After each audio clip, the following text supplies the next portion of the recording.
Para nós é realmente unha honra poder contar para o acto inaugural deste congreso coa presenza do convidado que temos. Realmente unha honra por moitos motivos.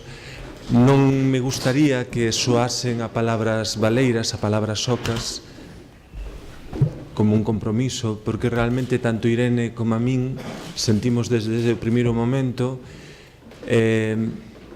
un gran agradecemento pola atención que o profesor Ángel Gabilondo nos demostrou. Evidentemente, a axenda do profesor Gabilondo é un puzzle complicado, está dando conferencias con moita frecuencia e ademais ten as súas obrigas docentes. Polo tanto, que fixese un oco para vir hoxe exprofeso a Santiago e marcharse hoxe para continuar coas súas obrigas é algo que queremos agradecer moi especialmente. Pero, por outra parte, a honra cábenos por outro motivo especialmente, e é porque ter a posibilidade, a ocasión de escoitar o profesor Gabilondo é sempre un placer. Por eso, por esta capacidade, este coñecemento que el ten de tantos ámbitos interrelacionados co que hoxe a nos reúne aquí, que nos interesa, pensábamos que era o conferenciante perfecto para abrir, para inaugurar este congreso. Non teño que decir moitas palabras para presentalo, porque é unha persoa moi coñecida por todos vós. Sabedes que é un dos ministros de Educación, foi un dos ministros de Educación que honrou o cargo de ministro de Educación, que é unha figura importante, imprescindible para entender a Universidade Española. Desenvolveu o seu cargo impecablemente como reitor da Universidade Autónoma de Madrid e, desde logo, é unha referencia no ámbito no que el traballa fundamentalmente a metafísica e a filosofía, pero xa moitos outros ámbitos. A conferencia que vai a pronunciar hoxe como conferencia inaugural deste congreso leva por título La acción de leer. Ten a palabra. Muchísimas gracias. Yo lo que puedo decir es que con José Neira y Irene García se desayuna muy bien. No puedo darles más, muy bien no quiere decir mucho, no puedo darles mucha más información. Se conversa, se piensa, se busca, se disfruta de la relación y de la amistad, que son un poco el fundamento, entiendo yo, del sentido mismo de la filosofía. A mí se me ha dado vuelta la palabra, ¿no? Yo antes creía que me interesaba la filosofía, que era el amor al saber. Se me ha dado la vuelta a la palabra. Ahora me interesa cada vez más la sofofilia, que es el saber de la amistad. Es lo que pasa, según vas sabiendo, te vas dando cuenta que lo único que merece la pena saberse es exactamente la filía, que no es el amiguismo y amigoteo en el que hemos convertido a veces la amistad, sino la filía tiene una dimensión radical y profunda en el modo de proceder del logos, que veremos, tiene mucho que ver con el sentido mismo de la lectura. Yo estoy feliz, agradezco a la Universidad de Santiago de Compostela, les agradezco muchísimo a ustedes que están aquí. Me sorprende que estén, pero estas cosas me pasa también al dar clase a las 9 de la mañana de metafísica. Todavía no me explico cuando están allí, no me lo explico, pero yo les agradezco mucho que estén aquí. Se lo agradezco porque ser agradecido es una forma de ser agraciado. Cuando uno agradece, las gracias que uno tiene son las gracias que uno da.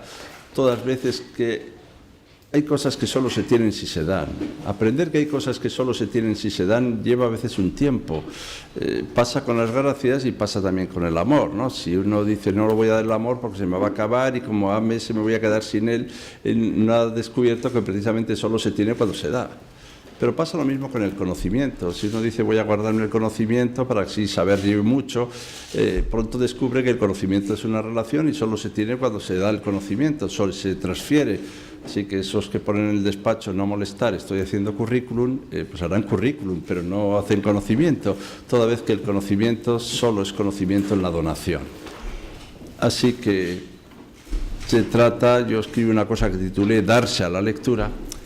Bueno, no es que esté jugando con darse a la bebida o darse a la lectura, como si fueran incompatibles. Lo que estoy más bien es diciendo que hay una donación en el acto de leer. Aprender a leer es tarea de toda una vida. Uno no dice, yo ya sé leer. Bueno, es como si dijera uno, yo ya estoy formado. No, es aprender a elegir y es aprender a intervenir. Y aprender a elegir y aprender a intervenir es, en última instancia, la tarea de la educación. Educar es aprender a elegir, aprender a preferir, aprender a decidir. No que otro elija, prefiera o decida por ti. Legere, leer, es eligere, elegir. Educar sí es enseñar a elegir, no dar el dictado de las cosas que hay que elegir. Entre otras razones, porque probablemente ni siquiera eso existe, y por dos razones. La primera es porque no nos gusta el mundo en el que vivimos, queremos que sea otro. Si a ustedes les parece que este mundo es insuperable, no lean, ya está. Aquel que diga, mira, es que el mundo ya es perfecto, no lean, no vaya a ser que introduzcan alguna modificación. A mí no me gusta, al menos del todo.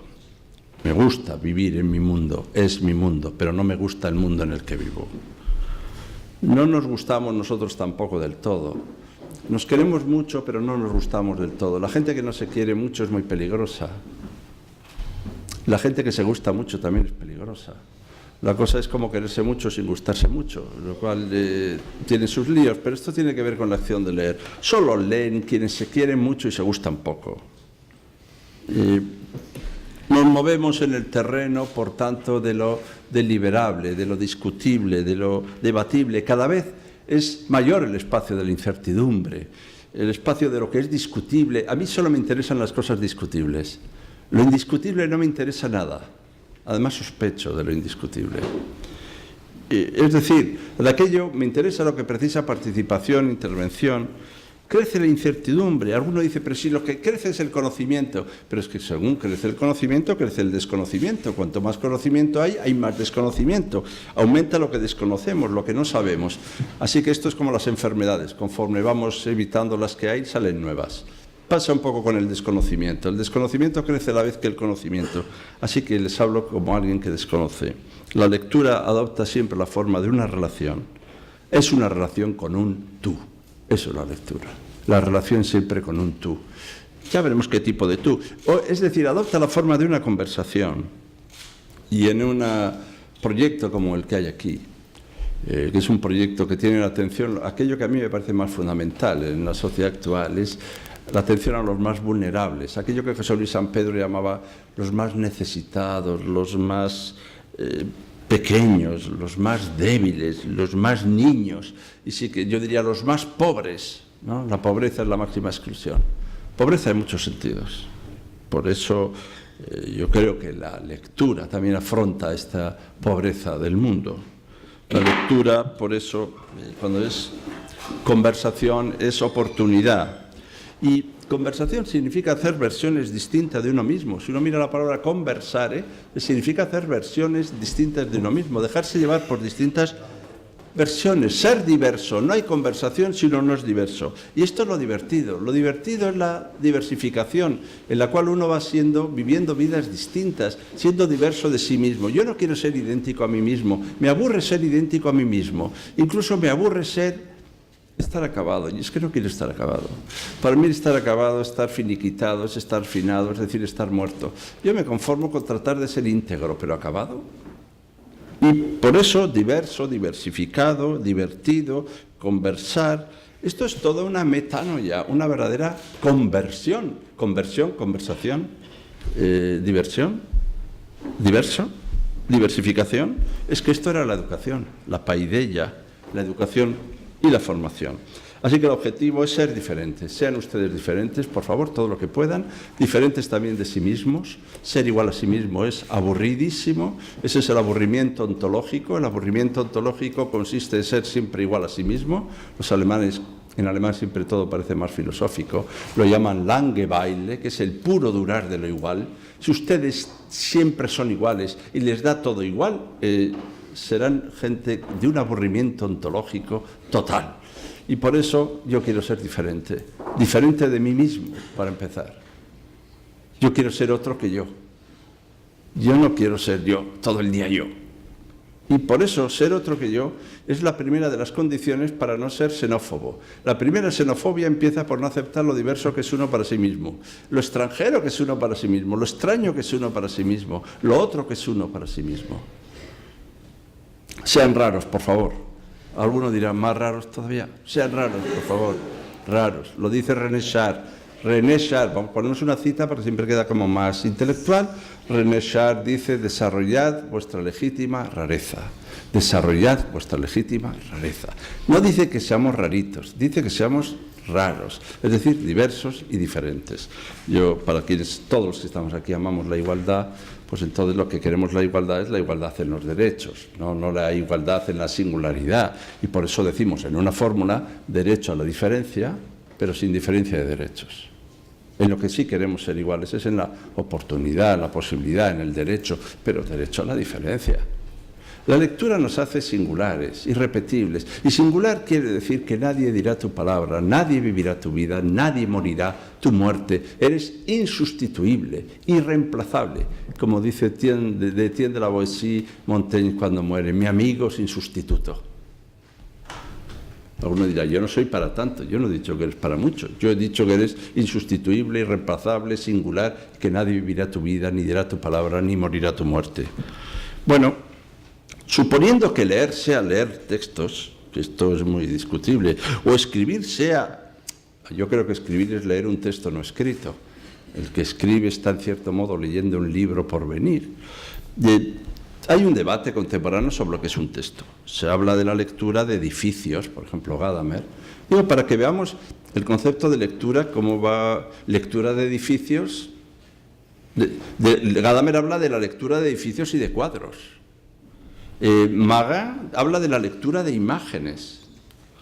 Riquet habla de la lectura de acciones. Con esto lo que quiero es liberar la palabra lectura de la pura fijación a la idea de lo que es un texto. Bueno, lo que podemos hacer es otra cosa. En vez de liberar la palabra lectura de su fijación a lo que es un texto, podríamos liberar la palabra texto de su fijación a lo que es un algo escrito. Vamos a liberar, por tanto, no solo la lectura, liberemos también el texto. ¿Qué es un texto? ¿Qué es lo que caracteriza algo como texto? Si esto fuera una clase, yo me extendería diciendo, pues para Riquet tiene que tener apertura, materialidad y objetividad. ¿Qué querrá decir eso? Bueno, yo lo podría explicar, ¿no? Que la materialidad es la imposibilidad de la absoluta apropiación, de tal manera que un texto, cuando lo lees, no se agota en el hecho de leerlo. Algo así, como ya me he leído la fenomenología del espíritu de Hegel, ya no se lo puede leer nadie porque me lo he leído yo, y por tanto es como una tarta, se acabó. Es decir, la materialidad es la imposibilidad de la apropiación de un texto, que es equivalente a que nadie no solo no puede leerlo, sino que al leerlo no agota la realidad de la posibilidad de seguir leyéndolo. Tú no puedes ir y comprar, deme la fenomenología del espíritu, pero démela ya leída, que así me ahorro todo este esfuerzo. Sé que saldrá más cara, pero casi me compensa.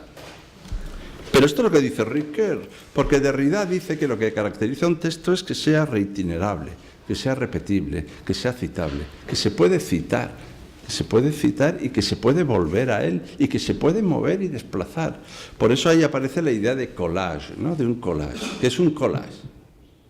Los que trabajan con los ordenadores no tienen problema en ver lo que es un collage. Dice lo que solemos hacer. Corta y pega para aquí, pones esto. ¿Eso es un collage? Eso no es un collage. No hay que confundir el collage con los edredones de cuadros espantosos que consiste en poner juntos como textos tejidos junto uno al lado de otro para que el efecto sea insoportable, que es lo que se espera de un buen edredón. No, porque exactamente la idea de collage es la idea, no un simple poner juntos, sino ni una mera adición, sino establecer un espacio de relación, incluso una sintonía, de tal manera que en un collage, como en un edredón, cada cuadrado puede ser precioso, pero juntos, es decir, una mutua pertenencia, incluso aunque la mutua pertenencia tenga como objetivo el lograr una cierta disyunción. ¿No? Hay una empresa en España que se ocupa de cosas de ropa y que exactamente lo que busca es la coordinación que se produce por la disyunción.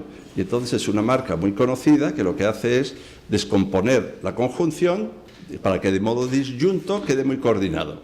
Bueno, se puede hacer, pero tiene que haber una mutua pertenencia. Bueno, luego les digo cómo se llama la marca, no quería hacer publicidad, ya lo saben ustedes, ¿no? Es una imbricación, no es una acumulación, es un diálogo. Pero es que a veces con los textos hacemos eso del edredón. Claro, cuando uno lee, mira el edredón y dice no. Collage de textos. Los textos, por tanto, tienen que ser reiterables, reitinerables, citables. ¿Qué es lo que caracteriza a un texto? Pues Gadamer dice, mira, dejémonos ya de dar vueltas. Lo que caracteriza a un texto es que es legible, es decir, que se puede leer. Todo lo que se puede leer es un texto. Ahora tenemos que pensar qué es propiamente leer. Él dice, esta es la pregunta que ha acompañado toda mi vida. La única pregunta que me ha interesado siempre es ¿qué es propiamente leer? Y yo me pregunto, ¿qué es propiamente leer? Si tenemos en cuenta que no hay ideas aisladas, que una idea aislada es un hierro de madera, en cuanto ustedes encuentren una idea aislada ya pueden estar seguros de algo, de que no era una idea. Porque las ideas solo son ideas en el seno de relatos, solo son ideas en coordinación con otras, solo son ideas articuladas, vertebradas, relatadas conjuntamente. Eso es como decir que hay un ser humano aislado. No, si está aislado no es propiamente, exactamente un ser humano. Sería, lo que diríamos los griegos, pues un idiota. Bueno, son los griegos que hablan así, hablan en griego y dicen toidiotes. Y toidiotes es el que no tiene ninguna sensibilidad social, política, pública, ninguna vinculación con nada ni con nadie. Toidiotes es el que no tiene ninguna conciencia de pertenencia a nada. Toidiotes es el que solo va a lo suyo, sálvese quien pueda, aquí estoy yo. Toidiotes. Esto es técnicamente un idiota. No sé si conocerán alguno, pero si lo conocen se lo dicen en griego, que siempre parece más técnico. Y luego hay otra idea de los griegos, que es el que no tiene comunidad, es un esclavo, el mundo grecolatino. Y por tanto, como no queremos ser ni idiotas ni esclavos, lo que queremos es ser diferentes. Les aseguro que solo se es diferente en el seno de una comunidad. Fuera de una comunidad no se es diferente. Fuera de una comunidad se es indiferente. Otra cosa es que veamos qué tipo de diferencia queremos y a qué comunidad, es decir, qué espacio común queremos confirmar, porque la comunidad no es un depósito en el que uno se introduce, sino que a veces uno genera causas comunes, hace espacios comunes, genera esa comunidad inconfesable en cuyo seno él es diferente, no es homogéneamente ni uniformemente un pasivo elemento para la identidad de una comunidad, sino siempre un insurrecto en el seno de lo común, es decir, alguien que genera la comunidad por su diferencia. Si esto es así, entonces tenemos que saber que un texto está vinculado a la palabra tejer. La palabra texto es la palabra tejido. Y por tanto, aprender a leer es aprender a tejer y destejer. Como aprender a educar es educar y deseducarse, las dos cosas a la vez, ¿no?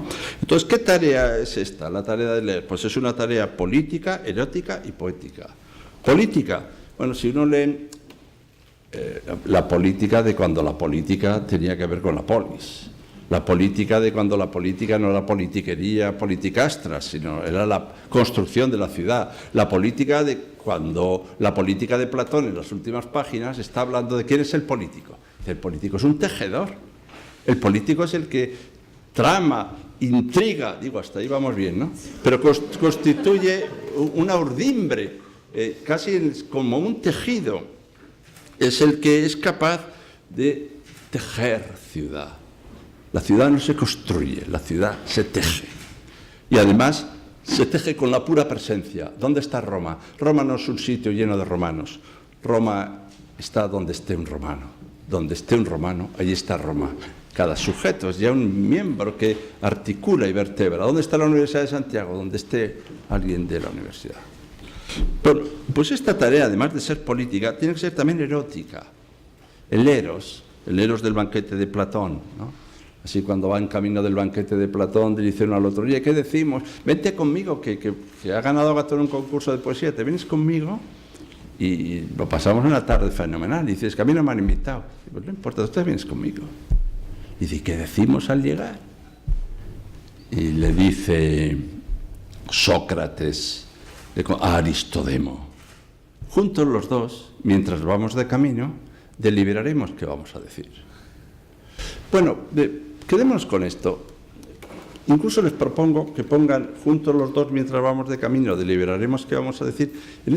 En ese sitio que en casa tienen puesto detrás de la cama, quitar eso y poner juntos los dos, mientras vamos de camino, deliberaremos qué vamos a decir.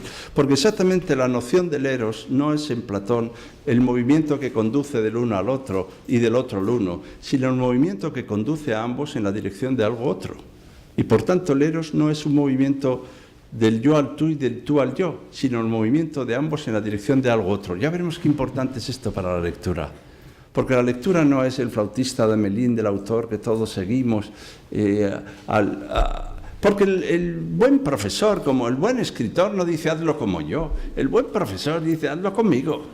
El buen profesor no da sermones, da conciertos. Y por tanto, aquí hay una llamada a una concepción del eros, que es el eros de ir con alguien de camino, a buscar algo, para salir de uno mismo, más allá de sí mismo. Nada une más que luchar con alguien por algo. Nada une más, incluso a veces perder con alguien es mejor que ganar solo. Nada une más que vérselas en tesituras, en riesgos, en aventuras con otro. Ese era el eros, el ir con alguien hacia algo, no tanto el ir del uno al otro. Algunos lo que hacen con el eros es un desgaste total, puro trasiego. El yo-tú, el tú-tú, el yo-yo. Bueno, el que tenga eso, que lo disfrute. Pero la idea del eros de la que aquí hablamos, sin impedir lo otro, es también de otra proyección. Esto será importante porque estamos hablando de la lectura como conversación y como una relación con el tú. Y luego también es una tarea poética la lectura.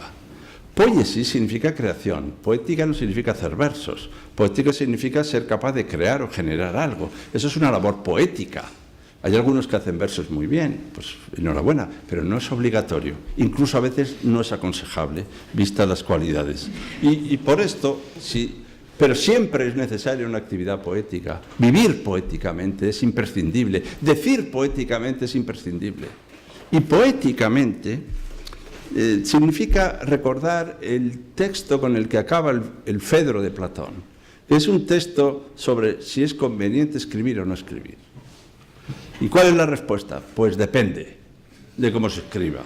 Porque hay dos tipos de escritura, la escritura en el alma y la escritura en el agua. Y dice Platón, la escritura en el agua es la escritura que se la lleva el viento, que se difumina como se difumina la tinta.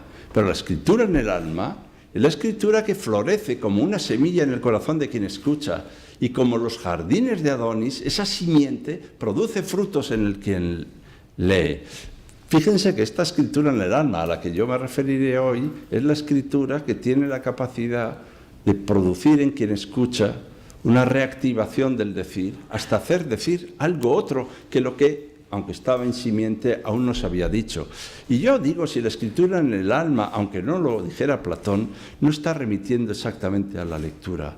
¿No será la lectura este modo de proceder que se parece a esta escritura en el alma que florece como los jardines de Adonis en el corazón de quien escucha, hasta el punto de hacer decir a un texto lo que ni siquiera decía y sin embargo propiciaba que se dijera? Bueno, ya veremos que eso es importante.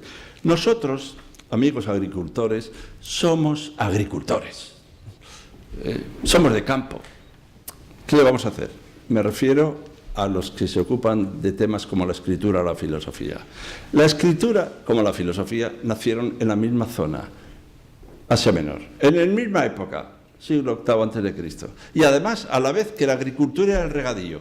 Y se nos ha notado esta cosa de campo que tenemos, que es que de una u otra manera, los términos del mundo de la cultura, por cierto, término muy agrícola, la cultura tiene que ver con el cultivo, los términos, y eso, y no digamos ya todo eso que he dicho de la simiente y las flores y lo que crece y lo que emerge, pues somos así, rupestres, de campo.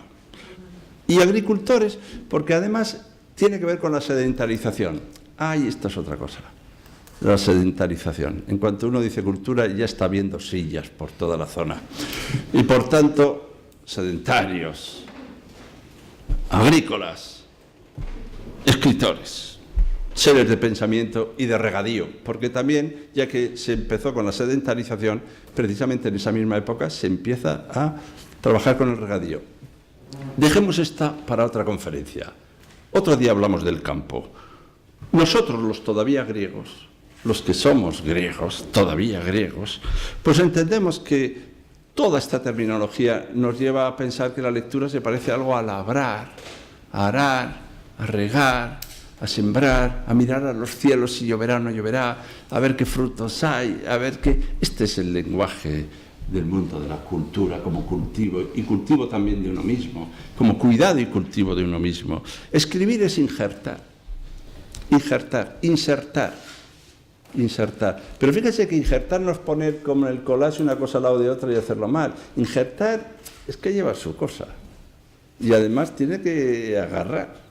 Y además tiene que florecer. Así que si usted coge dos textos, los pone corta y pega, igual no injertan. Es decir, igual no escribe. Porque si no se insertan, no hay injerto, no hay escritura. Y además, esta labor de articulación, de vertebración, de vinculación, nosotros significa que procedemos como el logos. El logos, legein, hace eso. Ya hemos juntado tres palabras. Legein, de logos, con legere, de leer, y el igere, de elegir. Leer, elegir y logos tienen tanto que ver que proceden de la misma manera. Leer es proceder como procede el logos. ¿Cómo procede el logos? Ojito con el logos, porque el logos pone cara de bueno, pero el logos tiene sus violencias. El logos tiene su capacidad de clasificar. El logos tiene aires a veces aristocráticos. Ojito con el logos, que el logos a veces excluye. Ojito con el logos que elige y prefiere y decide y escoge. Bueno, pero ¿qué pasa? Tranquilos. Tranquilos con el logos, que hemos perdido el logos. No solo hemos perdido la cabeza, cosa que ya se ve evidentemente, sino el logos. Steiner dice que vivimos en el tiempo de la pospalabra, de la pérdida de palabra. Hemos perdido la palabra. Éramos seres de palabra, ¿os acordáis? Hemos perdido la palabra. Vivimos en el tiempo de la pospalabra. Y esto de la palabra era muy importante, porque Aristóteles dice que era lo que nos caracterizaba. A diferencia de los animales que solo tienen voz, los seres humanos tienen palabra. La voz sirve para expresar el gusto y el disgusto, el placer y el displacer. La palabra sirve para expresar lo justo y lo injusto, lo conveniente y lo inconveniente. Así que en la palabra se juega lo justo y lo injusto, mientras que en la voz se juega solo el gusto y el disgusto. Una vez perdida la palabra, todo se pone en el juego del gusto. Y entonces ya, pues como niños, no me gusta, no me apetece, no tengo ganas, me viene mal, no tengo tiempo, no tengo dinero, tengo prisa. Es decir, voces y más voces. ¿Y la palabra? La palabra ajustada. La palabra que busca lo conveniente, la palabra que persigue lo justo. La pérdida de la palabra nos lleva a pensar que quizá la lectura es también una reivindicación del espacio de la justicia, porque cuidando la palabra, cuidamos la justicia. Una palabra desajustada introduce injusticia en el mundo. Bueno, da miedo seguir hablando, la verdad, después de decir esto, pero al elegir cada palabra nos elegimos. Incluso ver es ya un elegir.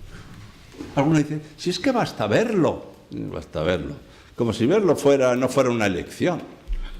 Bueno, Platón en el Teeteto dice, mira, hay gente que es tan desastrosa. Él le llama obstinada y repelente. Hay gente tan obstinada y tan repelente que se cree que solo es verdad lo que se ve con los ojos y lo que se agarra con las manos. Y le dice él, Teeteto, ¿de verdad que hay gente de esa? Sí, hay gente de esa, le dice. Era entonces, ahora ya hemos evolucionado, ¿no? Pero dice, hay gente que se cree que solo es real lo que se ve con los ojos, lo que se agarra con las manos. Y viene a decir, no me lo creo. Pues sí que sí, de verdad. Bueno, esa gente igual es la ciencia, no lo sé. Al renunciar a esta permanente incisión y decisión, si olvidamos que pensar es incidir y decidir, influir, intervenir. Esto para los asépticos, diré, si pensamos esto, es porque si no perdemos además el instinto instinguo, tiene que ver con pinchar, y eso es estilo, estilete, pinchar, instinto, instinguo, escritura. Escribir es pinchar. Y eso es grafía, pinchar. Así que si ustedes tienen un bolígrafo, escribirán y pincharán con una bolita. Y si tienen una estilográfica, pues lo que harán es grafear con un estilo, es decir, con un estilete. Y por tanto, es que esto de la escritura es pinchante. Pinchante, no he dicho hinchante, pinchante significa que nos cuidamos, nos elegimos, pero para rasgar, para arañar, para marcar, para dejar trazos y huellas, como una mano de alguien encerrado que araña el ataúd. Si algo no va bien y no nos gusta, y es el caso, si no estamos ni satisfechos ni contentos, yo les deseo que estén contentos, ¿eh? Estar contento es formidable. Así como estar feliz lo veo complicado. Y yo el libro de Lledó, Elogio de la infelicidad, me parece muy interesante. Lo que sí creo es que hay que perseguir la dicha y el gozo de vivir y estar contento. Contento significa vincular la forma y el contenido. Si en ustedes coincide la forma y el contenido, es que están contentos. La forma de vida con el contenido de su propio vivir. Si no, pues si tienen más contenido o menos contenido que forma, pues entonces esto es un continente vacío de cosas. A mí me gusta que hay un gran almacén que se llama continente, exactamente. Entonces la historia está en que esta articulación entre forma y contenido, que es la que nos permite vivir razonablemente contentos, nos indica que leer es siempre un modo de responder. Es una rebeldía transformadora, es aprender a ser otros, la curiosidad de ver si somos otros, a ser otros, a que lo que hay sea de otra manera, y a decirnos de verdad, que eso es mucho más que hablar, porque a veces hablamos mucho y no nos decimos nada, lo ponemos todo perdido de palabras, pero no nos decimos. Decir es mucho más que hablar. Siempre remite a la tarea de aprender y siempre se aprende junto a alguien y siempre se aprende en la cordialidad de los afectos y de los entornos. Por eso hay que amar tanto la propia lengua, la lengua en la que uno ha nacido, la lengua en la que uno ha crecido, la lengua materna, la lengua en la cual ha empezado a sentir, a querer, a emocionarse. Y siempre, ustedes no se asusten si un día se descubren que están hablando y no es en inglés, no pasa nada, no pasa nada, se puede sobrevivir. La historia está en que ¿qué multilingüismo hay si no se sostiene en el conocimiento y el amor a la propia lengua materna? No hay pluralidad de lenguas, sino desde el amor y el reconocimiento a la lengua en la que han nacido tus afectos, tus relaciones y tu propia identidad. Así que no nos confundamos creyendo que la defensa de la multiculturalidad es el olvido de tu propia cultura, porque entonces no hay multiculturalidad y sobre todo no hay interculturalidad. Si para que haya interculturalidad anulamos todas las culturas, no sé el interés que va a hacer. Se va a aburrir el intercultural si no hay cultural. Y por eso está bien que este campo se llame culture o culturae, como dirían los latinos, ¿no? Campo de cultivo, es un campo de cultivo, dos palabras juntas, el campo y el cultivo, campo para el cultivo, campo para el cuidado, campo para exactamente crecer con otros. Y por eso, como yo siempre he creído que sin afectos no hay conceptos, este crecimiento es un crecimiento integral o integrador. Siempre supone algún trastorno, porque yo lo estoy contando como si fuera la euforia de ir creciendo. No, cuando crece duelen los huesos. Y por eso el trastorno nos puede procurar otra salud, otro concepto de la salud. Porque la salud no es solo la ausencia de enfermedades. Yo conozco a mucha gente que no tiene ninguna enfermedad y no tiene ninguna salud. La salud es otra cosa. La salud es una vida armoniosa, dichosa, justa. Miren, hay que recordar la lista de enfermedades que dice Montaigne cuando cuenta que su mundo es un mundo enfermo. Es muy atractivo. Dice Montaigne, el mundo está enfermo. Le preguntan, ¿por qué? Dice, ahora va la lista de enfermedades. Atención a la lista de enfermedades de Montaigne, porque ninguna de las enfermedades de Montaigne tiene que ver con el riñón. Atención. Primero, la falta de amistad, la falta de comunicación, la persecución de los hombres la persecución de los libros, la aniquilación de la América India.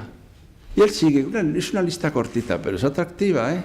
Fíjense qué enfermedades más raras, enfermedades sociales, enfermedades que demuestran también que hemos perdido la salud, que no solo hemos perdido la palabra, sino que hemos perdido la salud, que estamos enfermos de falta de amistad y de comunicación. Bueno, yo trayéndolo para casa diría enfermos de no leer y enfermos por creídos, porque nos creemos que tenemos salud. Miren, la arrogancia es la máxima forma de ignorancia, la máxima. Así que si quieren detectar un ignorante, con que sea arrogante ya está claro.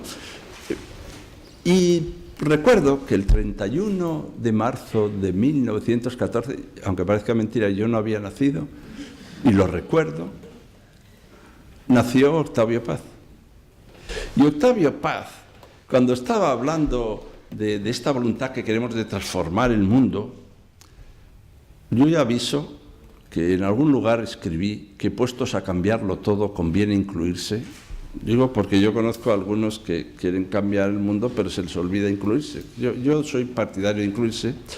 También, como vivimos en un país de expertos en lo que tienen que hacer los demás, o sea, está poblado de expertos, de exigentes con otros pero no consigo mismos. O sea, si usted le preguntan a algunos cómo resolver lo de ingeniería nuclear, todos tienen una teoría. La historia está, por tanto, en que voy a decir lo que decía Octavio Paz. El bien. Dice, quisimos el bien, enderezar el mundo. Quisimos enderezar el mundo. No nos faltó entereza. Dice, nos faltó humildad. Lo que quisimos no fuimos capaces de quererlo con alguna inocencia. Muchos preceptos, muchos conceptos. Y luego dice, soberbia de teólogos.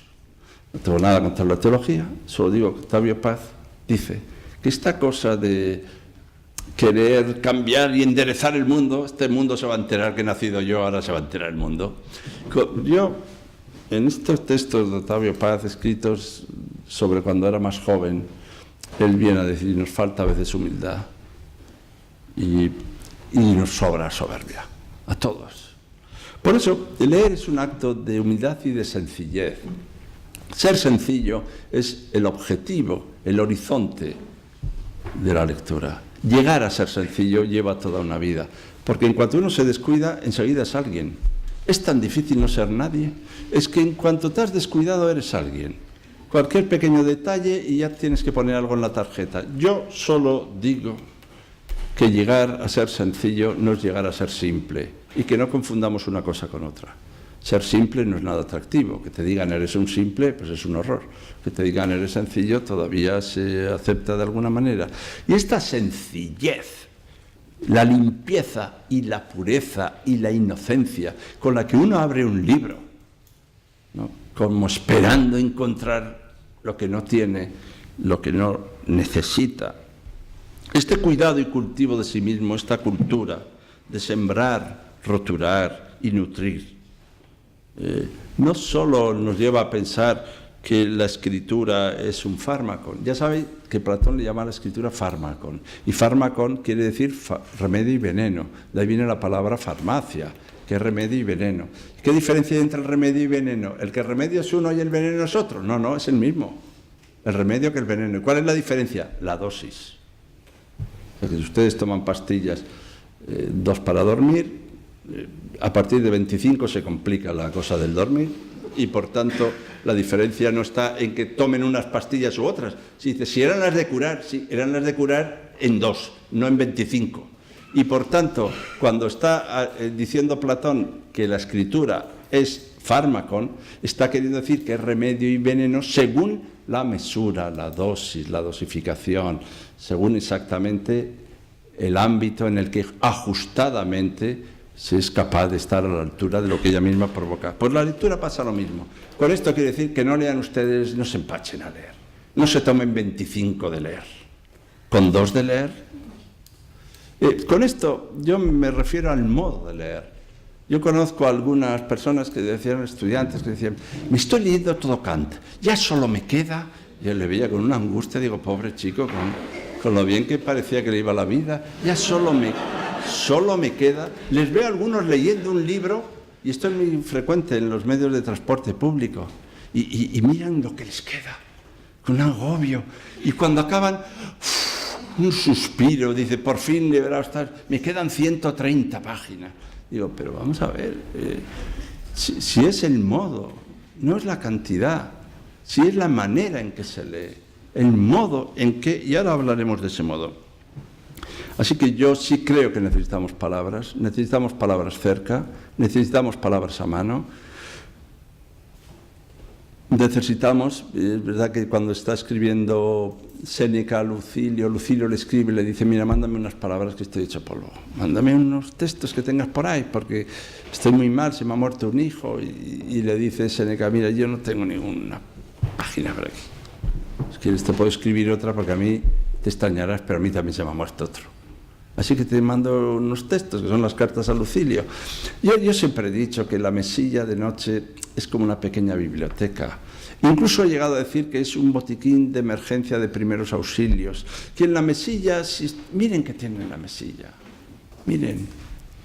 Algunas cosas no se cuentan, pero miren lo que tienen en la mesilla. No vaya a ser que tengan algún libro, el teléfono, un móvil, un vaso de agua, qué sé yo, ¿no? Un papel por si se les ocurre algo, un termómetro. Hay gente que tiene por si acaso las llaves de casa, luego están los prevenidos que tienen de todo por si acaso hay guerra a la noche. Pero yo lo que sí quiero decir es que la idea de palabras a mano, la idea de tener una palabra cerca, y a veces necesitamos una palabra. A veces necesitamos una palabra como mano amiga, próxima. Y ahí es donde digo que leer es el modo de leer. Leer en reposo, demorándose, deambulando, dar vueltas a algo. Leer despacio, dice Nietzsche, leer despacio. Esa es la filología, el arte de leer despacio, de entretenerse, de leer intensamente. Y, como dice Nietzsche, con unos ojos y unos dedos delicados. Si tienen prisa, no pierdan tiempo leyendo, vayan a eso tan importante que tienen que hacer. No va a ser que la humanidad se hunda si no van. Corran a toda velocidad, pero les aseguro que la prisa es el otro nombre del miedo. Cuando uno tiene prisa, conviene que se fije en qué radica su temor. Y por eso se trata de ser esmerado, de ser cuidadoso, de trabajar pormenorizada y minuciosamente, de aprender a tratar con el tiempo, de vivir como si fuéramos mortales, por si acaso lo somos. Es decir, de vivir como efímeros, dice Píndaro, epámeroi, seres de un día, como el pan, como el periódico, como era el periódico, y de aprender a esperar. Hay que aprender a esperar. Educarse es aprender a esperar. Cuando eres un niño, quieres que sea ya. Y cuando te lo dan, querías que había sido antes, no ahora, antes. Cuando eres un niño, pones el ordenador y te desesperas porque ya lleva 3 centésimas de segundo sin contestar a la orden. Y hay gente que dice, es que es tan lento esto. No, tú corre, acelera. No vaya a ser que te dé tiempo a pensar lo que vas a decir. Yo con esto quiero también señalar, no estoy diciendo el elogio de la lentitud. Estoy elogiando el detenimiento. No estoy diciendo que no nos movamos intensamente. Estoy defendiendo la sensata celeridad contra las precipitaciones. Que las precipitaciones suelen ser formas de precauciones, suelen ser desconfianzas excesivas. Hay que tener el valor y la valentía de ser considerados y de buscar lugares de retiro, de retraimiento, también de soledad y una cierta ascesis. Sí, Foucault dice, cita a Foucault porque no piensen ustedes que la ascesis es una cosa que estoy citando a San Benito, la regla de San Benito, no, cita a Foucault, una ascesis personal. Y en el Busca del tiempo perdido hay un texto maravilloso de Proust en el que se refiere, con perdón, al retrete. Digo retrete porque la palabra en francés es retrait. Y dice, yo me subía a llorar a lo más alto de la casa, junto al tejado, a una habitacioncita que estaba al lado de la sala de estudio, que olía a lirio y que estaba aromada además por el perfume de un grasillero que crecía fuera entre las piedras del muro y que introducía una rama por la ventana entreabierta. Este cuarto, que estaba destinado a un uso especial y vulgar, y desde el cual se denominaba durante el día claro hasta el torreón de Goussainville-les-Pins, me sirvió de refugio mucho tiempo. Sin duda, por ser el único donde podía encerrarme con llave.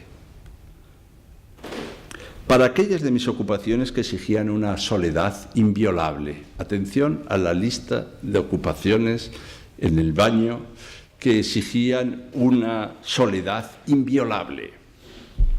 La lectura, el ensueño, el llanto y la voluptuosidad. No queda mal la lectura en esa lista, ¿no? La lectura junto al ensueño, el llanto y la voluptuosidad. Porque en realidad leer también es tomarse una distancia, crearse un espacio, tomarse un respiro en el vivir, buscar ese ámbito, crearlo, en el cual poder encontrarse siquiera con uno mismo. El peligro es quedar cegados por la luminosidad de la realidad. A veces nos dan ataques de realismo.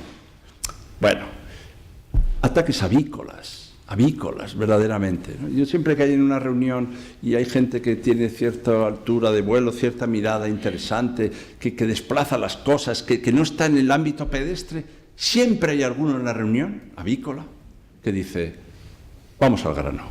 A mí los de vamos al grano, como ya los tengo un poco identificados, es decir, estos que creen que solo es real lo que es inmediatamente útil, que creen que solo tiene sentido lo que es inmediatamente aplicable, que creen que solo estamos hablando de algo concreto si estamos hablando de algo que puede ser rentable mercantilmente, porque lo otro es vaciar las palabras.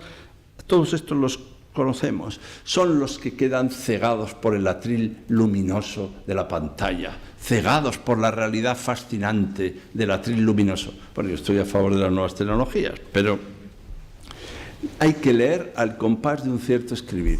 ¿Por qué nos cuesta tanto escribir y leemos tan frívolamente? ¿Y por qué no leemos un poco al compás de un cierto escribir? ¿No nos damos cuenta que los adjetivos expresan emociones, sentimientos, afectos, instintos y pasiones? ¿No sabemos que un adjetivo configura una realidad? Dice, bueno, no es para tanto. Bueno, no es para tanto. Si te lo dicen a ti, ya es para tanto. Y adjetivo, dice Roland Barthes, es el espacio exactamente de los afectos. Casa, pues casa. Casa entrañable, casa solitaria, casa fría. Bueno, aquí ya empezamos a hablar de otras cosas.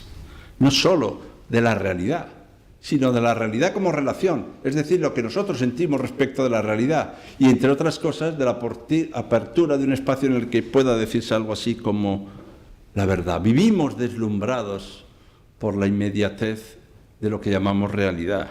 Vivimos deslumbrados por la actualidad. Vivimos deslumbrados por el afán de noticias. ¿Y saben para qué sirve esto? Lo dice Kant, para olvidar el presente. El presente borrado por la actualidad. El presente borrado por el afán de noticias. El presente borrado por la inmediata incidencia de todo lo que nos acontece. Sí, hay urgencias. Hay gente que lo pasa mal. Mucha. Que está en situación de enorme dificultad. Que está en una coyuntura verdaderamente poco recomendable. Pues precisamente, por amor a ellos, leamos. Leer también es un modo de hacer. Y además esto no significa que al leer estemos exentos de una acción. Por eso, si tenemos que irnos constituyendo, labrando, si somos lenguaje y cine, ¿qué es lo que somos? Lenguaje y cine. El siglo XX es el siglo del cine, el siglo del lenguaje. Yo me refiero a los que somos del siglo XX, pero les voy a dar una mala noticia. Ustedes nacieron todos en el mismo siglo que yo. Ya sé que les extrañará, pero es así.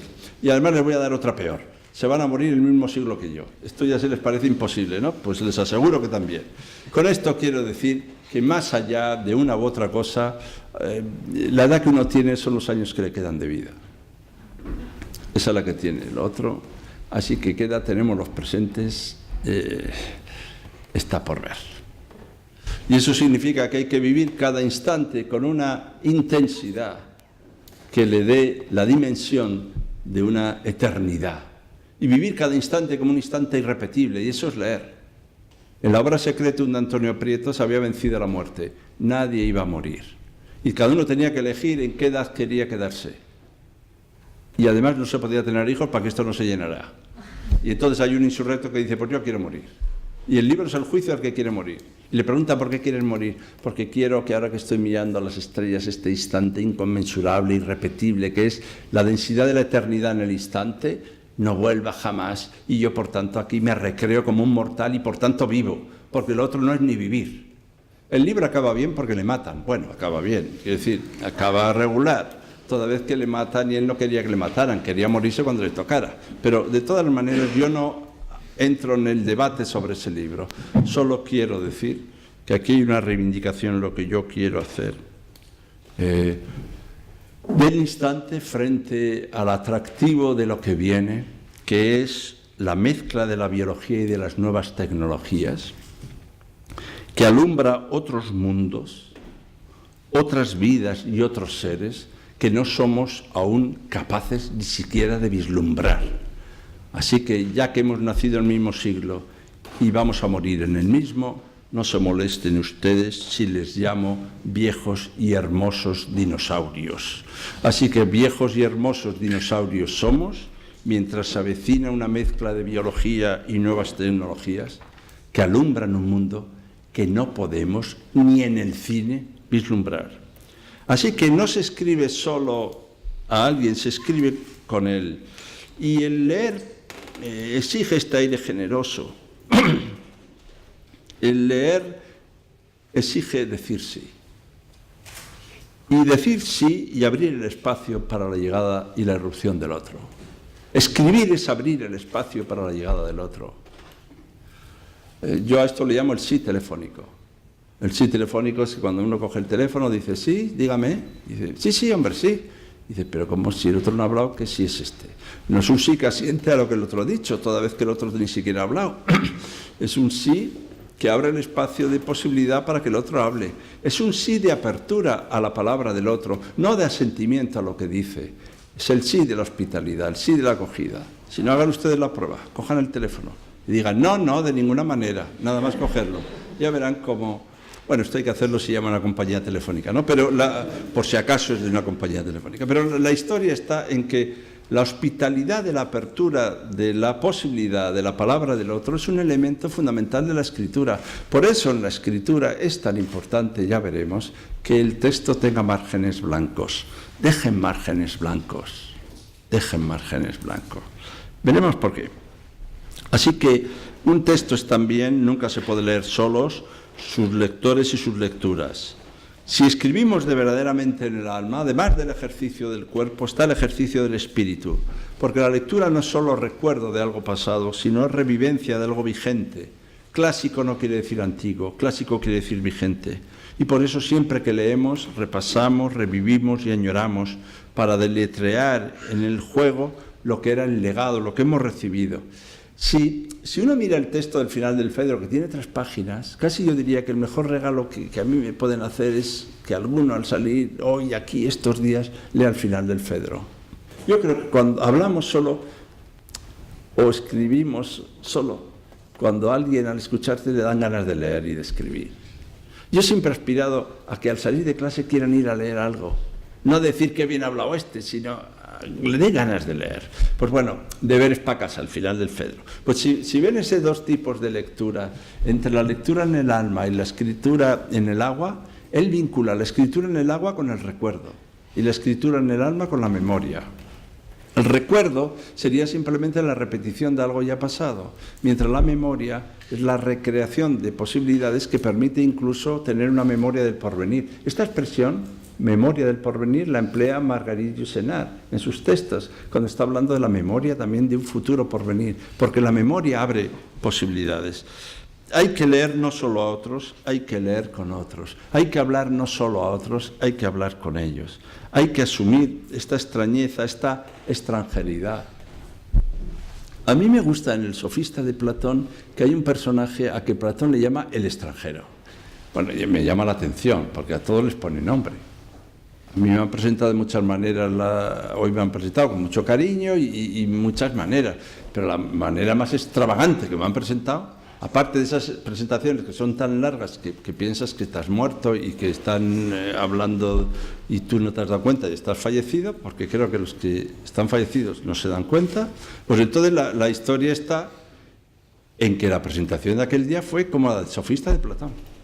Como hablaba un montón de gente, dice, bueno, y a continuación va a intervenir el conferenciante. Bien, me gustó lo del conferenciante. Me recordó a esto del sofista de Platón, el extranjero. Todos tienen nombre, menos uno que se llama el extranjero. Atención a la cosa metafísica que va a durar menos de un minuto. Atención. El ser es, el no ser no es. Parménides. Por tanto, el no ser es la ausencia de ser. Sin embargo, cuando habla el extranjero, el no ser no es el no ser al margen del ser, sino es el no ser en el corazón del ser. De tal manera que el no ser es un modo de ser. ¿Y por qué el no ser es un modo de ser? Porque el no ser no es la negación del ser, sino que el no ser es la alteridad, lo otro del ser, la presencia de lo otro en el corazón mismo del ser. Y eso es exactamente el extranjero. El extranjero no es el no ser, el extranjero es lo otro en cada uno de nosotros. Ha sido un minuto, ¿no? Pues entonces hay una modificación de la noción de ser para toda la historia del pensamiento occidental. Y el no ser, querido Papa Parménides, no va a ser la negación del ser. El no ser va a ser la alteridad, lo otro del ser.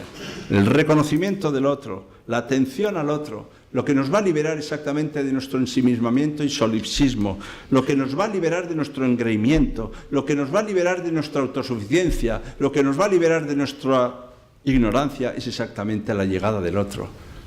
La irrupción del otro como un tú, del otro que yo, no solo del otro como yo, como dice Levinas, del otro que es un tú.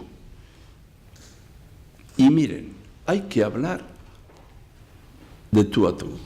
Esa es una expresión imposible de pensar, pues vamos a pensarla. Porque parece que lo lógico es hablar de yo a ti y de ti a mí. Pero de hablar de tú a tú. A mí siempre me han interesado las palabras, las expresiones imposibles.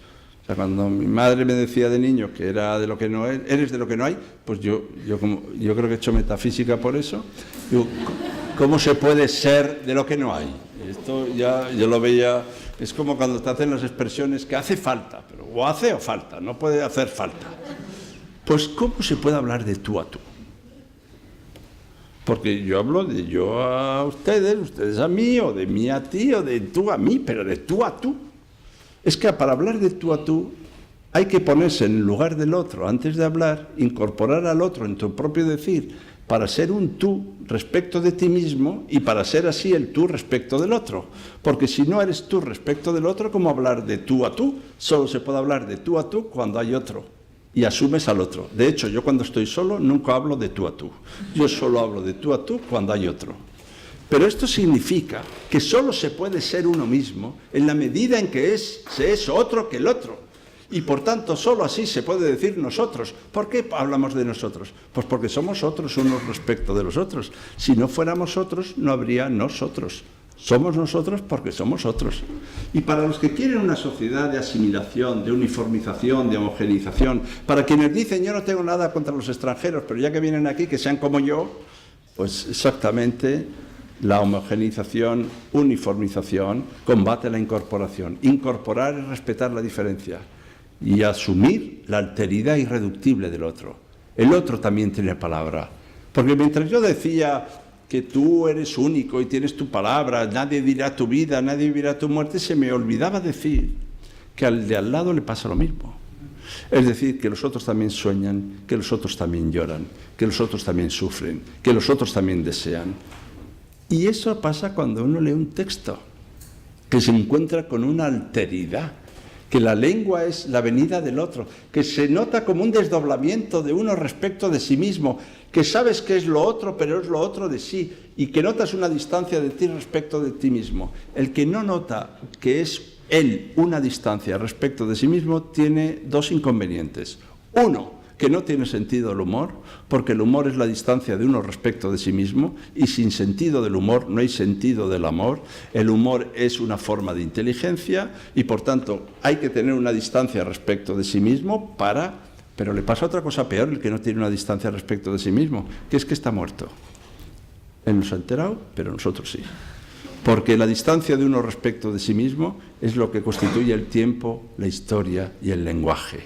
El tiempo, la historia y el lenguaje es la distancia de uno respecto de sí mismo. ¿Cuál es la ventaja de la lectura? Que marca esa distancia, que permite reconocerte en lo otro de ti, que permite saber que tú no eres exactamente idéntico a ti mismo, que te tiene vivo y que además te abre a los otros, a la alteridad irreductible de la palabra de los otros. Leer es salir al encuentro, liberarse del limitado horizonte en el que nos encontramos y propicia una forma singular de encuentro.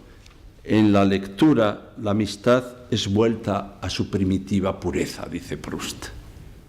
Bien, en la línea de unos pocos minutitos más, ¿no?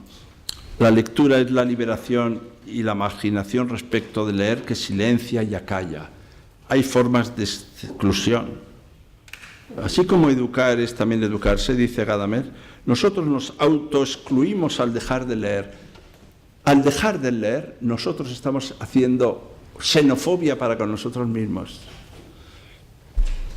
Y además corremos el riesgo de caer en las ensoñaciones del visionario, esos de los que habla Swedenborg y Kant. Y cuando uno cae en esas ensoñaciones, dice Kant que le da por fundar iglesias. Yo no sé a Kant a qué se refiere, porque hay muchas modalidades de iglesias, pero hay mucho fundador visionario. Entonces, en cuanto a uno lo dejas un rato libre, funda cosas. Bien, no estoy en contra de fundar nada. Yo lo que digo es que cuando no hay que dejar de leer para ver en todo su alcance hasta qué punto necesitamos que alguien esté cerca. Necesitamos reconocer que a veces hay mucha información y poca comunicación. Necesitamos reconocer que la red a veces también es el ámbito de una gran soledad. Yo amo la red, uso la red, pero también es un ámbito de una enorme soledad. Y creerse que el intercambio de noticias es la comunicación, pues es estar muy confundida. Creer que el trasiego de noticias es la comunicación es estar muy confundido. Hablar mucho rato seguido, creerse que es comunicación, es estar muy confundido. Estuve en una sobremesa con alguien que me estuvo hablando 2 horas sobre el arte de escuchar y no me dejaba hablar. Y yo dije, bueno, era después de una tesis doctoral. Bueno, pues empecé a sospechar de la teoría. Yo, por eso, cada mensaje que mandamos por un correo es también una botella arrojada al mar. Tiene el aire de una carta, casi. Una carta sin remitente ni destinatario, como dice Derrida, enviado a quien pueda interesar. Es una llamada, ¿no? Leí un libro interesante, me parece que la autora se llama Guy Bonté, y decía que en realidad Sócrates tenía un aire también femenino, ¿no? Una voz de mujer, y que la filosofía siempre había acallado la voz de mujer, había silenciado la voz de mujer. Es la voz de la mujer silenciada y acallada. Ha habido importantes filósofas, ¿no? María Zambrano, Safo, yo qué sé, pero la historia está en que siempre hay un cierto silenciamiento, y que la mala conciencia del filósofo hacía que cada texto de filosofía fuera una carta dirigida a Sócrates, una carta de amor. Algo así como decirte, te llamaré, te llamaría, te habría llamado, ven, te necesito. Sócrates, que nunca escribió, pero que dijo sí, porque gracias a su silencio escribimos todos. Sócrates, es que le oía a un político decir que se había leído las obras completas de Sócrates. Yo pensé, pero si no ha escrito nada, y sé quién es, quién lo dijo. La historia está, por tanto, que podía no haber sido político. La historia está en que abrir el espacio para la palabra de los otros a precio de callar, también esta palabra merece todo el amor que tenemos a Sócrates. Nos reunimos para encontrar fuerzas y razones, por eso está bien hacer estos congresos. A veces nos sentimos solos y necesitamos esas fuerzas y razones para proseguir. Y por eso quería decir que la red también tiene que ser un gran espacio ético, no solo los libros. Y no me estoy refiriendo a la moral del sujeto, sino a la eticidad que nos constituye como miembros activos de pleno derecho de una comunidad. Es decir, la creación de espacios de justicia y de libertad. Eso es la ética, la creación de espacios de justicia y de libertad. Y ha de hacerse en la red, y ha de hacerse en la lectura, y ha de hacerse en la escritura. La ética no es la moral, que vivimos en países de mucha moralina y poca ética. Y la ética es exactamente la creación de esos espacios porque viene dada por una curiosidad ética. Aprender es una enigmática aventura. Y cito un texto de Deleuze, entre mis penúltimas palabras. Nadie sabe de antemano cómo alguien llegará a aprender. ¿Mediante qué amores llega a ser bueno en latín? ¿Por medio de qué encuentros se llega a ser filósofo? ¿En qué diccionario se aprende a pensar? Los límites de las facultades se solapan unos con otros bajo la forma de la diferencia. No hay un método para encontrar tesoros. Tampoco hay un método de aprender. Sí, pero hay un modo de enseñar. Y este modo de enseñar tiene que ver con el contagio. Se aprende por contagio, por contacto y sobre todo por el mayor tacto de todos los tactos, el mayor tocamiento de todos los tocamientos, el tocamiento que toca como solo Dios toca, dice Aristóteles. Aquí el único que sabe tocar es Dios, dice Aristóteles, porque hay que tocar, con perdón, como Dios. Y tocar como Dios es tocar como el pensamiento toca el pensamiento, dice Aristóteles. Cuando con el pensamiento te tocan el pensamiento, ahí sí que te han tocado. Y este tocamiento es el que se produce en la acción misma de leer. Y esto requiere, miren, voy a reivindicar cosas raras. Estudiar.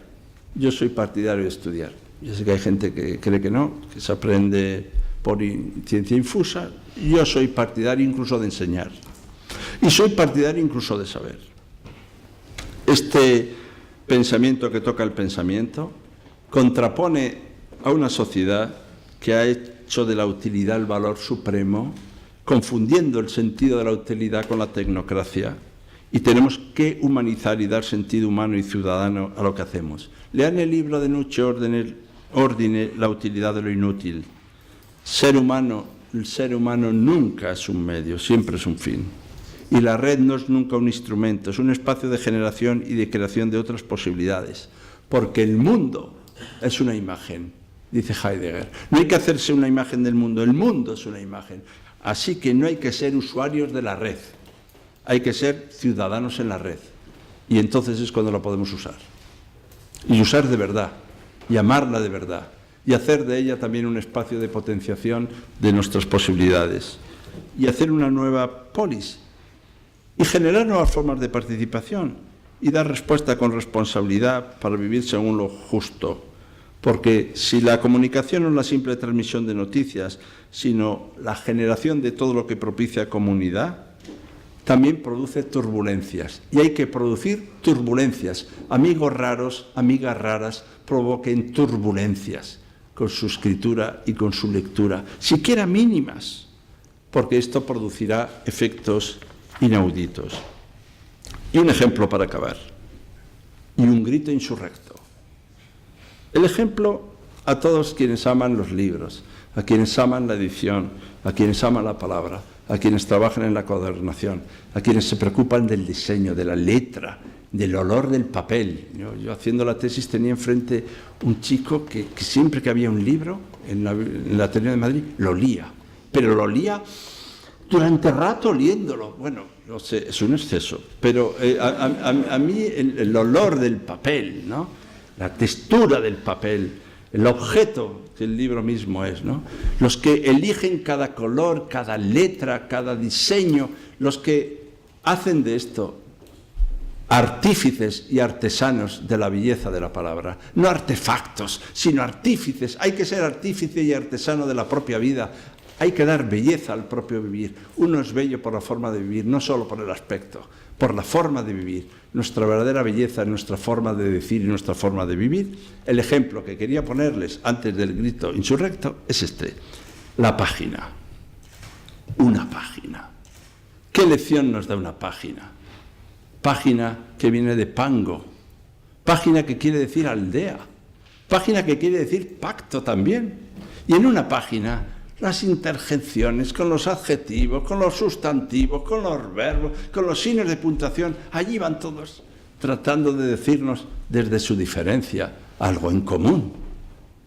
Dice alguno, bueno, hay que darle a la página más coherencia, que solo haya sustantivos masculinos y rubios, que estén todos los sustantivos como es debido. Pero resulta que en la página que admite y se recrea en la diferencia es precisamente donde puede haber un pacto y donde puede haber una aldea, donde puede haber una polis. Y ahí es donde, dice Gracián, que hay que dejar las márgenes desembarazadas,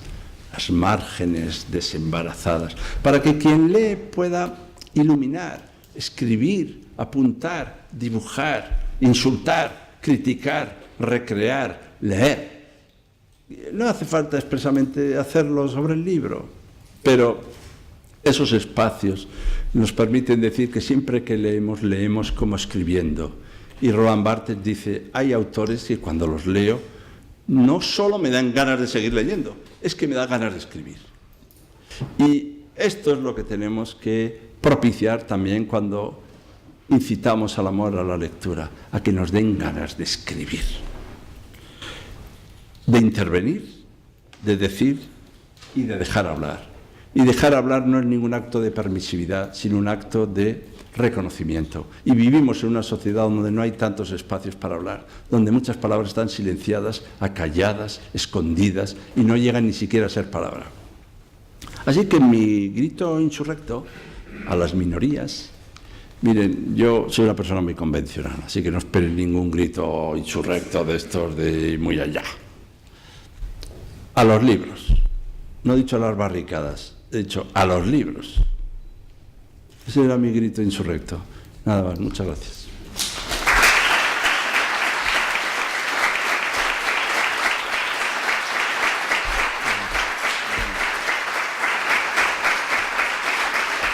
Ha pasado. Se me ha ido la hora. Se me ha ido la hora. Gracias. Perdonen por el tiempo, no. Se me ha ido el tiempo. Ben, despois deste grito insurrecto que toda unha invitación para continuar debatendo, abrimos así moi brevemente un momento, porque tamén creemos que vámoslo facer sempre, un momento para as vosas intervencións, para as vosas preguntas, se queredes suxerir, preguntar algo.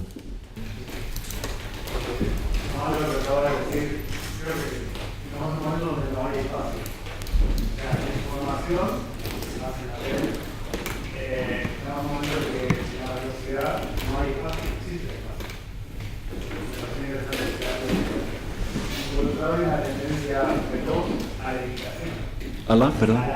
Sí, sí. Sí, sí.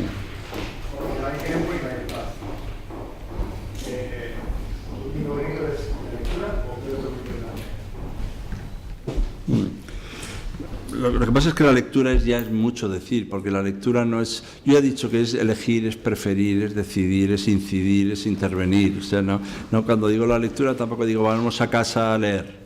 No, la lectura es una verdadera escuela para aprender a elegir, a intervenir y a decidir, para tomar posición, para correr riesgos, para aventurarse, ¿no?, en la aventura de la vida.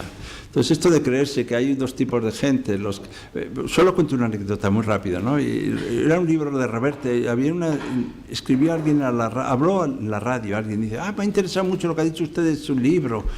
Y le pregunta a Reverte, después de oírle a alguien, venga a hablar de su libro, y dice, ¿pero usted se lo ha leído? Y dice, no, nosotros somos más de salir. Y a mí ya me dejó esto estupefacto, porque sí tengo un poco la sospecha de que parece que hay dos mundos, el mundo de las personas activas, comprometidas y que intervienen socialmente, y de los que leen. Como si la lectura no fuera verdaderamente una formación encaminada a la recreación que significa la intervención social, política y pública. Por tanto, yo sí creo que hay que tomar posición social, política y pública. Y que, de luego, la lectura es una buena escuela para aprender sensata y moderadamente a elegir y preferir argumentadamente. Mi palabra es mover. Y mover significa mover, motivar, movilizar y emocionar. Y por eso yo no creo en una palabra que no mueva, que no moviliza, que no emociona y que no motiva. Y no digo que deben ir por un lado los motivos y por otro lado las emociones. No. La palabra tiene que ser emocionante y tiene que ser también motivadora. Porque si no nos pasa una cosa, que estamos muy convencidos pero no somos convincentes. Yo he visto a tantos convencidos que no son convincentes, que es patético verlos lo convencidos que están, de lo convencidos de lo que dicen, pero no convencen a nadie. Y luego la copia, yo creo que hay que recobrar la palabra mímesis. Mímesis no es copia, recreación, es reactivación del decir. Entonces, hacer decir de nuevo un texto está muy bien, porque esto es recibir el legado y recrearlo. Ahora, limitarnos a repetir es puros recuerdos sin memoria, por lo que hemos dicho antes. Y si no hay memoria, no hay nada memorante ni rememorante, pues no pasa nada nuevo. Es que algunos lo que quieren es que repitamos lo que ya hay, a pesar de que no nos guste lo que hay. Y nosotros no queremos repetir lo que hay, aunque a veces lo repetimos mucho más de lo que decimos no quererlo. Y por esto yo he dicho, siquiera mínimo, alguna turbulencia, alguna insurrección, algún movimiento, que luego producen efectos mariposa, pues también, por eso a veces es trabajar en tu barrio, dar una clase, jugarte algo por alguien, perder un tiempo para que alguien pueda vivir o crecer, dedicar parte de tu vida a algo que no vaya a tu currículum, ¿no? A no creer que solo es interesante lo que es rentable, a no creer que solo tiene sentido lo que tiene utilidad. Todo esto es un poco insurrecto. Al que le pase esto está perdido. Va a ser un raro, pero un raro de aquel espero. Y yo les he animado a que lo sean. Muchas gracias, profesor Gabilondo.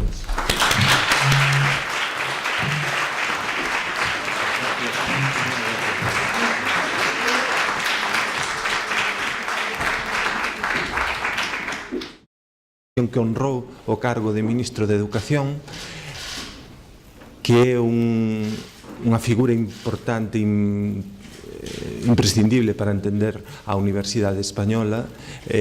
Desenvolveu o seu cargo impecablemente como reitor da Universidade Autónoma de Madrid e, desde logo, é unha referencia no ámbito no que el traballa fundamentalmente a metafísica e a filosofía, pero xa moitos outros ámbitos. A conferencia que vai a pronunciar hoxe como conferencia inaugural deste congreso leva por título La acción de leer. Ten a palabra. Muchísimas gracias. Yo lo que puedo decir es que con José Neira y Irene García se desayuna muy bien. No puedo darles más, muy bien no quiere decir mucho, no puedo darles mucha más información. Se conversa, se piensa, se busca, se disfruta de la relación y de la amistad, que son un poco el fundamento, entiendo yo, del sentido mismo de la filosofía. A mí se me ha dado vuelta la palabra, ¿no? Yo antes creía que me interesaba la filosofía, que era el amor al saber. Se me ha dado la vuelta a la palabra. Ahora me interesa cada vez más la sofofilia, que es el saber de la amistad. Es lo que pasa, según vas sabiendo, te vas dando cuenta que lo único que merece la pena saberse es exactamente la filía, que no es el amiguismo y amigoteo en el que hemos convertido a veces la amistad, sino la filía tiene una dimensión radical y profunda en el modo de proceder del logos, que veremos, tiene mucho que ver con el sentido mismo de la lectura. Yo estoy feliz, agradezco a la Universidad de Santiago de Compostela, les agradezco de una conversación y en un proyecto como el que hay aquí, que es un proyecto que tiene la atención, aquello que a mí me parece más fundamental en la sociedad actual es la atención a los más vulnerables, aquello que José Luis San Pedro llamaba los más necesitados, los más pequeños, los más débiles, los más niños, y sí que yo diría los más pobres, ¿no? La pobreza es la máxima exclusión. Pobreza en muchos sentidos. Por eso yo creo que la lectura también afronta esta pobreza del mundo. La lectura, por eso, cuando es conversación, es oportunidad. Y conversación significa hacer versiones distintas de uno mismo. Si uno mira la palabra conversare, significa hacer versiones distintas de uno mismo, dejarse llevar por distintas versiones, ser diverso. No hay conversación si uno no es diverso. Y esto es lo divertido. Lo divertido es la diversificación, en la cual uno va viviendo vidas distintas, siendo diverso de sí mismo. Yo no quiero ser idéntico a mí mismo. Me aburre ser idéntico a mí mismo. Incluso me aburre estar acabado, y es que no quiero estar acabado. Para mí estar acabado, estar finiquitado, es estar finado, es decir, estar muerto. Yo me conformo con tratar de ser íntegro, pero acabado. Y por eso diverso, diversificado, divertido, conversar. Esto es toda una metanoia, una verdadera conversión. Conversación, diversión, diversificación. Es que esto era la educación, la paideia, la educación y la formación. Así que el objetivo es ser diferentes. Sean ustedes diferentes, por favor, todo lo que puedan. Diferentes también de sí mismos. Ser igual a sí mismo es aburridísimo. Ese es el aburrimiento ontológico. El aburrimiento ontológico consiste en ser siempre igual a sí mismo. Los alemanes, en alemán siempre todo parece más filosófico, lo llaman Langeweile, que es el puro durar de lo igual.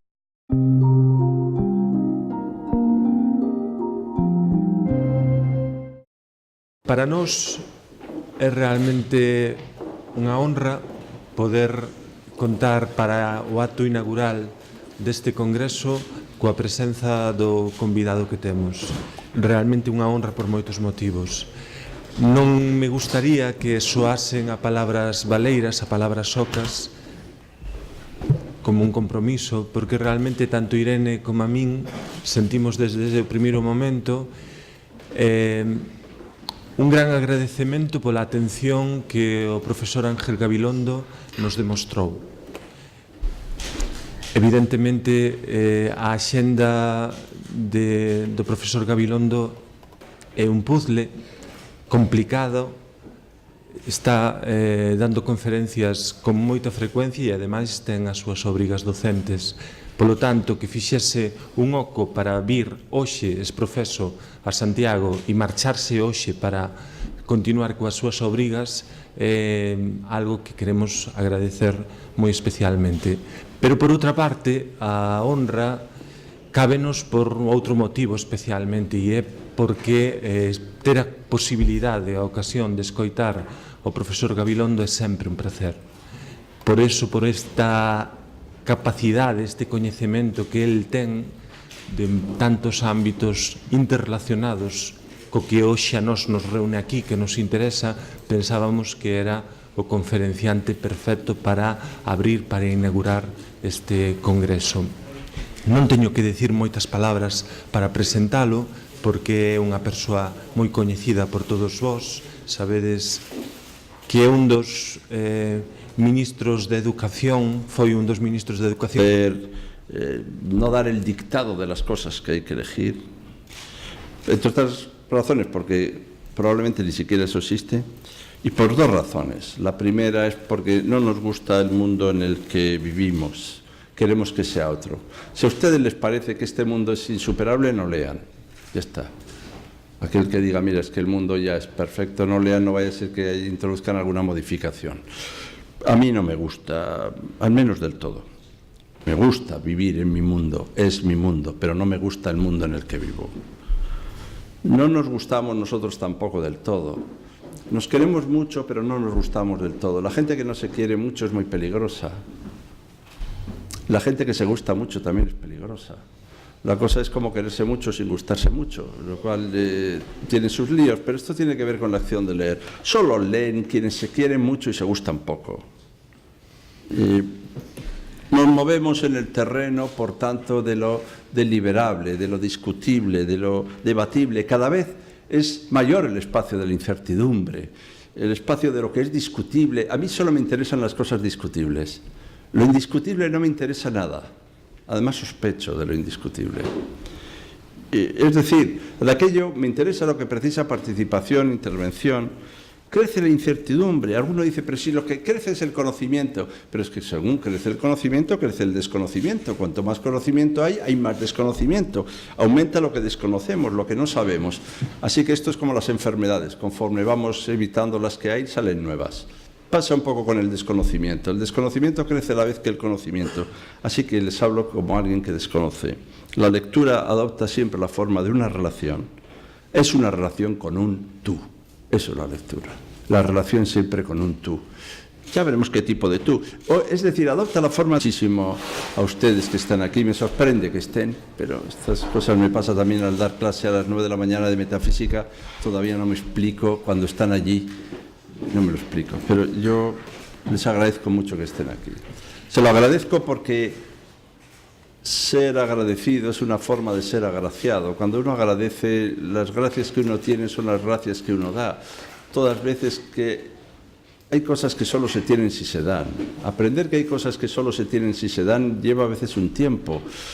Pasa con las gracias y pasa también con el amor, ¿no? Si uno dice no le voy a dar el amor porque se me va a acabar y como ame se me voy a quedar sin él no ha descubierto que precisamente solo se tiene cuando se da. Pero pasa lo mismo con el conocimiento. Si uno dice voy a guardarme el conocimiento para así saber mucho, pronto descubre que el conocimiento es una relación y solo se tiene cuando se da el conocimiento, solo se transfiere. Así que esos que ponen en el despacho no molestar, estoy haciendo currículum, pues harán currículum, pero no hacen conocimiento, toda vez que el conocimiento solo es conocimiento en la donación.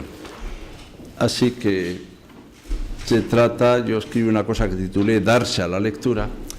Bueno, no es que esté jugando con darse a la bebida o darse a la lectura, como si fueran incompatibles, lo que estoy más bien es diciendo que hay una donación en el acto de leer. Aprender a leer es tarea de toda una vida. Uno no dice, yo ya sé leer. Bueno, es como si dijera uno, yo ya estoy formado. No, es aprender a elegir y es aprender a intervenir.